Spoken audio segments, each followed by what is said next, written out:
Assam state power workers ইউনিয়নৰ আহ্বান মৰ্মে যোৰহাট জিলাৰ বিদ্যুৎ ভৱনত এক ধৰ্ণা কাৰ্যসূচী ৰূপায়ণ কৰে। 12 দফীয়া দাবীৰ সফল ৰূপায়ণৰ বাবে যোৰহাটৰ বিদ্যুৎ ভৱনৰ বাকৰি উত্তাল কৰি তোলে প্ৰতিবাদকাৰীসকলে।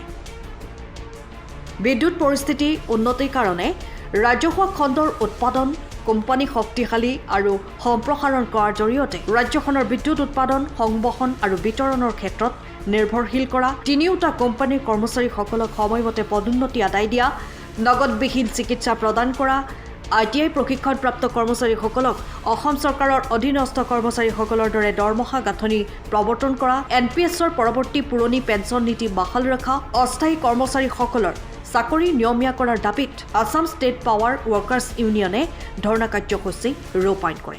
ধন্যবাদ দিছোঁ আপোনালোকে যে আমাক সহযোগিতা কৰাৰ বাবে আপোনালোকক ধন্যবাদ জ্ঞাপন কৰিছোঁ। আপোনালোকক পোনপ্ৰথমবাৰ ধন্যবাদ জ্ঞাপন কৰিছোঁ আপোনালোকে যে আমাৰ এই অনুষ্ঠানটো অংশগ্ৰহণ কৰাৰ কাৰণে। আপোনালোকে জানে যে আমাৰ আজি আসাম ষ্টেট পাৱাৰ ৱৰ্কাৰ্ছ ইউনিয়নৰ আন্দোলনৰ কাৰ্যসূচীৰ প্ৰথম দিনীয়া কাৰ্যসূচী আৰম্ভ হৈছে। এই কাৰ্যসূচীৰ প্ৰথম দিনা আমি 2 ঘণ্টীয়া কাৰ্যসূচী কৰিম আজি 18 ডিচেম্বৰ আৰু ইয়াৰ পিছতে আমাৰ 23 তাৰিখে এটা কাৰ্যসূচী আছে 6 ঘণ্টীয়া কাৰ্যসূচী। ইয়াৰ পিছত আমাৰ 29 ডিচেম্বৰৰ 29 তাৰিখে আমাৰ কাৰ্যসূচী আছে। এই কাৰ্যসূচীত আমাৰ কলম বন্ধ আৰু সঁজুলি বন্ধ কাৰ্যসূচী হ'ব। আমি ইয়াৰ পৰা আপোনালোকক এইটোৱে বুজাব বিচাৰিছোঁ যে আগন্তুক দিনত আমি আসাম ষ্টেট পাৱাৰ ৱৰ্কাৰ্ছ ইউনিয়নৰ হৈ আমি মেনেজমেণ্টৰ লগত বহুবাৰ আলোচনাত বহিছিলোঁ যদিও তেওঁলোকৰ আলোচনাবিলাক ফলপ্ৰসূ নহয়। তেওঁলোকক যিখিনি আমি দাবী চনত দাঙি ধৰিছিলোঁ সেই দাবী চনতসমূহ তেওঁলোকে আমাক সম্পূৰ্ণভাৱে ৰূপায়ণ কৰিব পৰা নাই। আগন্তুক দিনত আমি যেতিয়া বিগত 2022 চনত আমাৰ প্ৰমোচন ওলাইছিল সেই প্ৰমোচনৰ সংক্ৰান্তৰ পিছৰ পৰাই আমি তেওঁলোকৰ লগত বহুবাৰ আলোচনাত বহিছিলোঁ। তেওঁলোকে কিন্তু সেই আলোচনাৰ ক্ষেত্ৰত আমাৰ যিখিনি দাবী আছিল সেই দাবীখিনি কিন্তু তেওঁলোকে মানি ল'বলৈ বাধ্য নহয়। আমি তৃতীয় আৰু চতুৰ্থ শ্ৰেণীৰ কৰ্মচাৰীখিনি সদায় আমি এটা দুৰ্যোগত ভুগি আহিছোঁ।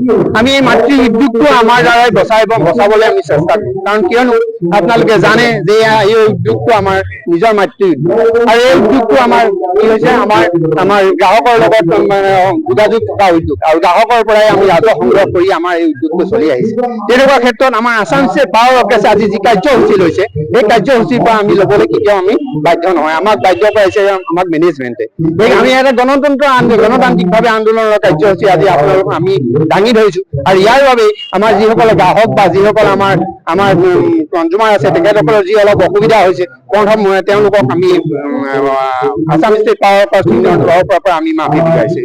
আপোনালোকে জানে যে তেওঁলোকক 12 টকীয়া আমি চনত দাঙি ধৰিছিলোঁ। যিহেতু তেওঁলোকৰ আমাৰ 3টা কোম্পানী আছিল এই কোম্পানী 3টাৰ যি আমাৰ পদোন্নতিৰ ক্ষেত্ৰ আছিল তৃতীয় আৰু চতুৰ্থ শ্ৰেণীৰ পদোন্নতি সেই পদোন্নতিটো তেওঁলোকক আমি হেমাহি কৰা দেখি আছোঁ। তেওঁলোকে পদোন্নতি সময়মতে আমাক বাহিৰ হৈ নিদিয়ে আৰু তেওঁলোকে যিখন আমি ছাৰ্ভিচ ৰুল আছে এই ছাৰ্ভিচ ৰুলখনৰ প্ৰতি আমি সদায় তেওঁলোকক আমি লিখিতভাৱেও দিছোঁ মৌখিকভাৱেও দিছোঁ। তেওঁলোকে ছাৰ্ভিচ ৰুলখন আজিলৈকে তেওঁলোকে আমাৰ হাতত দিব পৰা নাই। তেওঁলোকৰ হাতত আমাৰ যিখিনি প্ৰশিক্ষণপ্ৰাপ্ত কৰ্মচাৰী আছিল তেওঁলোকৰ যিখিনি বকেয়া ধন আছিল সেই বকেয়া ধনখিনি তেওঁলোকক আমি দাবী চনত দি আহিছিলোঁ। তেওঁলোকক কি কৈছিলে তেওঁলোকে সেইখিনি আমি মানি ল'বলৈ তেওঁলোকক সমান্তি হৈছিল। তেওঁলোকক আমি বাৰে কৈছিলোঁ যে আমি এই মাতৃ উদ্যোগটোতে আপোনালোকে ব্যক্তিগতকৰণ কৰিব নিবিচাৰিব। তেওঁলোকক আমি বাৰে কৈ আছিলোঁ যে এই মাতৃ উদ্যোগটো যে আমাৰ যিখিনি নিয়ন্ত্ৰণ কক্ষ আছে 33 বা 11 kV যি নিয়ন্ত্ৰণ কক্ষ আছে সেইখিনি আপোনালোকে ব্যক্তিগতকৰণৰ ঠিকাদাৰৰ হাতত নিদিব। আপোনালোকে নিজৰ হাতত ৰখাৰ চেষ্টা কৰিব লাগিব আমি দাবী জনাই আহিছোঁ। তেওঁলোকে কিন্তু দাবীসমূহ আমাৰ পূৰণ কৰিবলৈ বাধ্য নহয়। ঠিক তেনেদৰে তেওঁলোকক আমি কৈ আহিছিলোঁ যে আমাৰ ইয়াত আপোনালোকে জানে বহু আমাৰ অস্থায়ী কৰ্মচাৰী আছে যিসকলে আমাৰ এই উদ্যোগটোৰ মেৰুদণ্ড বুলি ক'লেও কম নহয়। তেওঁলোকৰ ক্ষেত্ৰত আমি সদায় কৈ আছোঁ যে তেওঁলোকৰ চাকৰিটো নিয়মীয়াকৰণ কৰক। তেওঁলোকক আমি সদায় দাবী জনাই আহিছিলোঁ কিন্তু তেওঁলোকে এই দাবীসমূহ আমাৰ পূৰণ কৰা নহয়।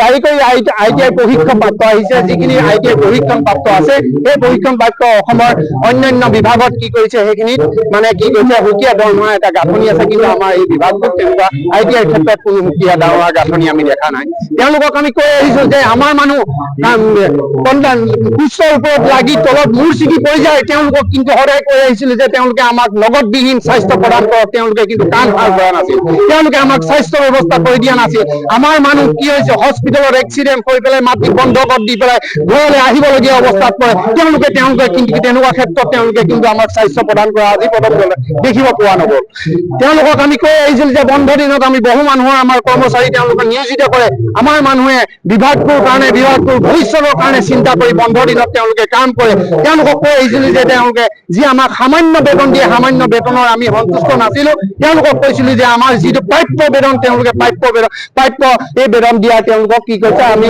দাবী জনাই আহিছিলো কিন্তু তেওঁলোকে সেই দাবী জনা মানি নলয় আৰু তেওঁলোকক আমি আকৌ এবাৰ কৈ দিছো যিটো আমাৰ সংশোধনী আহিত দৰমহা সংশোধনী অষ্টম দৰমহা সংশোধনী আহি আছে তাক আমি সমিতি গঠন কৰাৰ ব্যৱস্থা দাবী ধৰিছো তেওঁলোকে সেই ব্যৱস্থা যাতে সোনকালে আমাৰ লগত আলোচনাত বহে আৰু বিশেষকৈ যিটো নতুন পেঞ্চন তেওঁলোকে মানে হেৰি কৰিছে প্ৰৱৰ্তন কৰিছে সেই নতুন পেঞ্চনৰ সলনি পুৰণা পেঞ্চন নীতি তেওঁলোকে আমাক প্ৰৱৰ্তন কৰিব বুলি ভাবিছিলো আমি এই সংক্ৰান্তত বহু বিভাগৰ কৰ্তৃপক্ষৰ লগত কথা পাতিছিলো শক্তি মন্ত্ৰী বিষয়াৰ লগতো কথা পাতিছিলো আৰু আমাৰ সন্মানীয় মুখ্যমন্ত্ৰী মহোদয় আমি সকলোৱে সন্মানৰ সহোদৰে মুখ্যমন্ত্ৰীক আমি পত্ৰ প্ৰেৰণ কৰিছিলো কিন্তু তেখেতৰ সাক্ষাৎ আমাৰ হোৱা নাই আমি তেখেতক এই যোৰহাটৰ পৰাই তেখেতক এটা আহ্বান দিব বিচাৰো যে মুখ্যমন্ত্ৰী মহোদয় আপুনি আমাৰ শক্তি বিভাগৰ আমাৰ কৰ্মকৰ্তাসকলৰ লগত আপুনি খন্তেক সময় হ'লেও আপুনি আলোচনাত বহক যাতে মাতৃ উদ্যোগটো আগন্তুক দিনত আপোনাৰ ক্ষেত্ৰতে থিয় কৰাই দি এটা